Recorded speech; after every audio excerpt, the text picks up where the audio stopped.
Are you ready?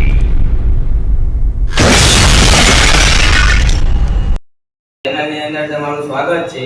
આપણો WH ક્વેશ્ચનનો જે topic start હતો એ WH ક્વેશ્ચનના ટોપિકની અંદર આપણે 7મા નંબરનો ભાગ આવેલા છે. 7મા નંબરની અંદર આપણે હાઉ મેની આજે આપણે શીખવાના છે. હાઉ મેની નો અર્થ ગુજરાતી થાય છે કેટલા, કેટલી અને કેટલું. ડેફિનેશન એની એવી થાય છે ટુ શો ધ નંબર, સંખ્યા દર્શાવવા માટે. વાક્યની અંદર સંખ્યા દર્શાવવા માટે આપણે હાઉ મેની નો ઉપયોગ કરીએ છીએ.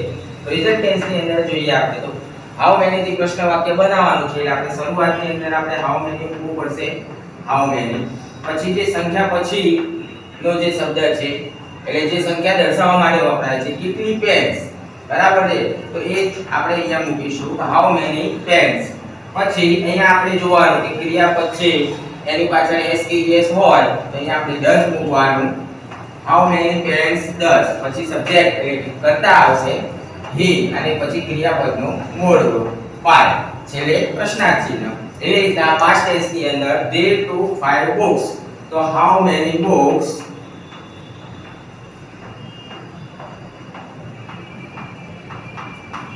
ક્રિયાપદ જોવાનું. અહીંયા ક્રિયાપદ છે ભૂતકાળનું રૂપ છે એટલે ક્રિયાપદ ભૂતકાળનું રૂપ હોય તો અહીંયા આપણે did લગાડવાનું હોય છે did. એના પછી આવશે સબ્જેક્ટ, સબ્જેક્ટ છે અહીંયા they, તો they ટૂંકનું અહીંયા શું થશે મૂળ રૂપ તે, છેલ્લે પ્રશ્નાર્થ ચિહ્ન.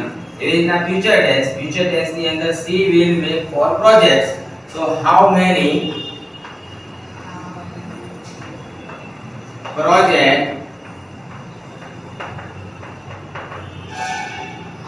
projects પછી અહીંયા જુઓ આપણે will આપેલું છે એટલે અહીંયા આપણે શું મૂકવું પડશે will she make અને છેલ્લે પ્રશ્નાર્થ ચિહ્ન. તો આપણે મિત્રો આ પ્રમાણે આપણે હાઉ મેની કે આપણે પ્રશ્ન વાક્ય welcome to our channel education hub. Education hub ની અંદર આપણો 8મા નંબરનો અને છેલ્લો ટોપિક હાઉ મચ આજે આપણે જોઈશું. તો હાઉ મચ નો અર્થ થાય છે કેટલા, કેટલી અને કેટલું.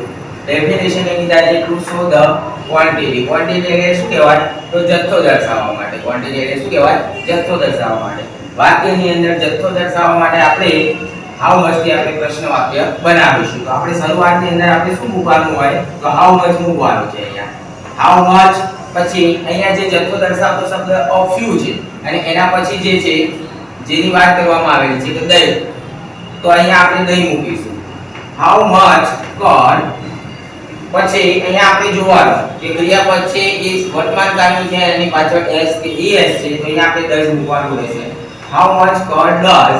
પછી સબ્જેક્ટ આવશે she અને છેલ્લે ક્રિયાપદનું મૂળ રૂપ અને પ્રશ્નાર્થ ચિહ્ન. એ પ્રમાણે ભૂતકાળની અંદર પાસ્ટ ટેન્સ ની અંદર હાઉ મચ થી આપણે પ્રશ્ન વાક્ય બનાવીએ તો હાઉ મચ બસ 200 ગ્રામ ઓફ હની. તો how much gram of honey.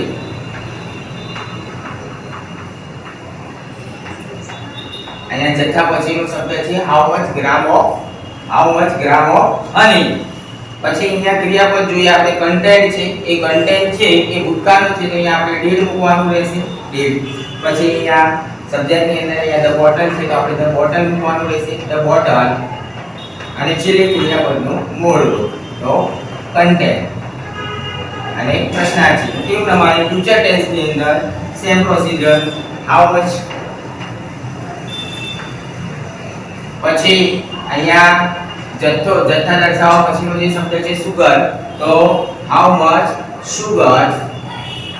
અહીંયા આપણે ફ્યુચર ટેન્સ નું અહીંયા આપણે will મૂકેલું છે તો અહીંયા આપણે will લખવાનું રહેશે તો હાઉ મચ સુગર will.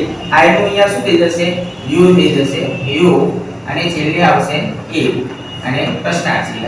તો મિત્રો આ પ્રમાણે આપણે WH ક્વેશ્ચન ની અંદર આપણે 8 ટોપિક વિશે સમજ્યા. હવે આપણે નેક્સ્ટ વિડિયોની અંદર આપણે આનું જે ટોપિક આપણે WH ક્વેશ્ચનમાં શીખેલા છીએ એનો આપણે મૂલ્યાંકન લઈશું. એટલે કે એક પ્રકારે એક્ઝામના અર્થે